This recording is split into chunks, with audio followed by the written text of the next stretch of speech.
ಗೃಹಜ್ಯೋತಿ ದುಡ್ಡು ಸರ್ಕಾರ ಕೊಡದಿದ್ರೆ ಜನರಿಂದ ವಸೂಲಿ. ನೋಡಿ, ಜನರಿಗೆ ತಲೆಯಲ್ಲಿ ಓಡ್ತಾ ಇರುತ್ತೆ, ಗೃಹಜ್ಯೋತಿ ಏನಾದರೂ ಬಂದಾಗ್ಬಿಡುತ್ತಾ ಅಂತ. ಮೊದಲೇ ಗ್ಯಾರಂಟಿಗಳನ್ನ ಸ್ಟಾಪ್ ಮಾಡಿಬಿಡ್ತಾರೆ ಇವರು ಅಂಥೇಳಿ. ಗೃಹಲಕ್ಷ್ಮಿ ಹಣ ಬಂದಿಲ್ಲ, ನಮಗೆ ಅಕ್ಕಿ ಸಿಗ್ತಾ ಇಲ್ಲ, ಹಣ ಸಿಗ್ತಾ ಇಲ್ಲ, 5 kg ಅಂತ ಜನರು ಕೆಲವೊಂದಿಷ್ಟು ಆರೋಪಗಳು ಕೇಳಿ ಬರ್ತಾ ಇದ್ದಾವೆ. ಅದು ನಿಜನೂ ಕೂಡ ಹೌದು. ಕೆಲವು ತಿಂಗಳಿಂದ ಹಣನೂ ಕೂಡ ಜಮೆ ಆಗಿಲ್ಲ, ಮತ್ತು ಏನೋ 5 kg ದುಡ್ಡು ಕೊಡ್ತೀವಿ ಅಂತ ಹೇಳಿದ್ರೆ ಅದು ಕೂಡ ಬಂದಿರಲಿಲ್ಲ. ಬಟ್ ಈಗ ಅದನ್ನು ಹಾಕ್ತೀವಿ ಅಂತ ಸರ್ಕಾರದವ್ರು ಹೇಳ್ತಾ ಇದ್ದಾರೆ. ಬಟ್ ಗೃಹಜ್ಯೋತಿ ಕೂಡ ನಿಂತು ಹೋಗ್ಬಿಡುತ್ತಾ ಅಂತ. ಯಾಕಂತ ಹೇಳಿದ್ರೆ ನೋಡಿ, ಇಲ್ಲಿ ರಾಜ್ಯ ಸರ್ಕಾರ ಮುಂಗಡವಾಗಿ ಪಾವತಿ ಮಾಡಬೇಕಂತೆ.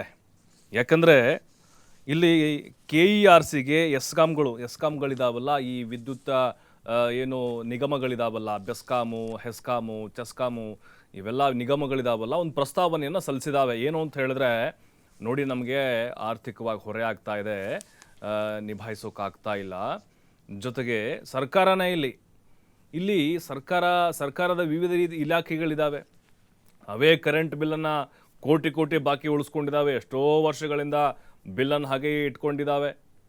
ಬಟ್ ಇಲ್ಲಿ 200 ಯೂನಿಟ್ ಉಚಿತವಾಗಿ ಕೊಡ್ತಾ ಇದ್ದಾರಲ್ವ ವಿದ್ಯುತ್ತನ್ನು, ಈಗ ಅದರ ಹಣ ಏನಿದೆ ಓವರಾಲ್ ಆಗಿ ನಾವು ನೋಡೋದಾದರೆ ನೋಡಿ, ಮೊದಲು ಸರ್ಕಾರ ಇದನ್ನು ಕಟ್ಟಬೇಕು. ಸರ್ಕಾರ ಕೈಯಿಂದ ಕಟ್ಟಕ್ಕಾಗಲಿಲ್ವಾ ನಿಗಮಗಳಿಗೆ?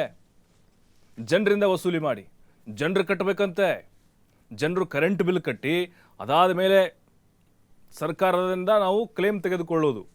ಅಂದರೆ ನಾವು ಫಸ್ಟ್ ದುಡ್ಡು ಕಟ್ಟಿ, ಈಗ ಇನ್ನೂ ನಂದು 300 ರೂಪಾಯಿ ಬಂತು ಒಂದು ತಿಂಗಳದ್ದು ಕರೆಂಟ್ ಬಿಲ್ಲು, ನಾನು ಅದನ್ನ ಹೋಗಿ ರೆಸಿಪ್ಟ್ ಕೊಡೋದಲ್ಲಿ ವಿದ್ಯುತ್ ಇಲಾಖೆಯಲ್ಲಿ, ಸರ್ಕಾರ ನೋಡಿ ವಿದ್ಯುತ್ ನಾನು ಬಿಲ್ ಕಟ್ಟಿದ್ದೀನಿ, ಸರ್ಕಾರದಿಂದ 300 ರೂಪಾಯಿ ಕೊಡಿಸಿ, ಹಿಂಗೆ ಮಾಡಬೇಕಂತೆ. ಈ ರೀತಿಯಾದಂಥ ಪ್ರಸ್ತಾವನೆ ಈಗ ಮುಂದೆ ಬಂದಿದೆ. ಹಾಗಾಗಿನೇ ಇದು ಕೂಡ ಎಲ್ಲೋ ಜನರ ಒಂದು ಕೋಪಕ್ಕೆ ಗುರಿಯಾಗ್ಬೋದು ಅಂತ ಅನ್ನಿಸ್ತಾ ಇದೆ. ಯಾಕಂದರೆ ಇಲ್ಲಿ ಸರಿಯಾಗಿ ಕ್ಲಾರಿಟಿಗಳು ಸಿಗ್ತಾ ಇಲ್ಲ.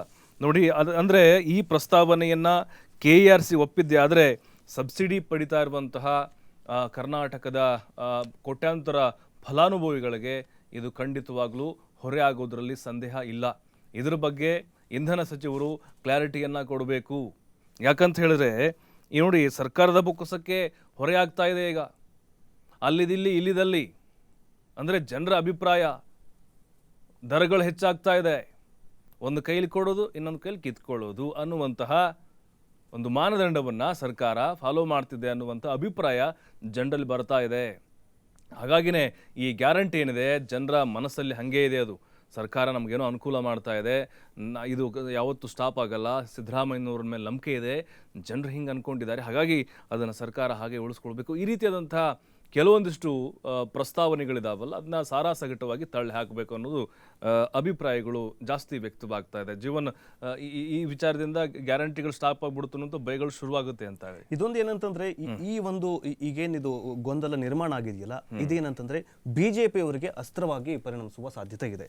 ಈಗಾಗಲೇ ಏನಂತಂದ್ರೆ ದರ ಏರಿಕೆ ಆಗಿರಬಹುದು, ಅಲ್ಲ ಒಂದ್ ಕಡೆ ಗೃಹಜ್ಯೋತಿಗೆ ದುಡ್ಡು ಬರ್ತಾ ಇಲ್ಲ, ಶಕ್ತಿ ಯೋಜನೆಯಲ್ಲಿ ಕೆಲವೊಂದಿಷ್ಟು ಕುಂದುಕೊರತೆಗಳು ಇದಾವೆ. ಸೊ ನಾವು ಸಚಿವರನ್ನ ಕೇಳಿದ್ರೆ ಈ ಮುಂದಿನ ತಿಂಗಳು ಬರುತ್ತೆ, ಇನ್ನು ಮುಂದಿನ ತಿಂಗಳು ಬರುತ್ತೆ, ಪಕ್ಕಾ ಬರುತ್ತೆ ಅಂತ ಹೇಳ್ತಿದ್ದಾರೆ. ಸೊ ಇವೆಲ್ಲವೂ ಕೂಡ ರಾಜ್ಯ ಸರ್ಕಾರಕ್ಕೆ ಒಂದು ತಿಂಗಳು ಹೆಚ್ಚು ಕಮ್ಮಿ ಆದ್ರೆ ಓಕೆ, ಬಟ್ 2-3 ತಿಂಗಳಿಂದ ಬಂದಿಲ್ವಲ್ಲ. ಸೊ ಇದು ಮುಂದಿನ ದಿನಗಳಲ್ಲಿ ರಾಜ್ಯ ಸರ್ಕಾರಕ್ಕೆ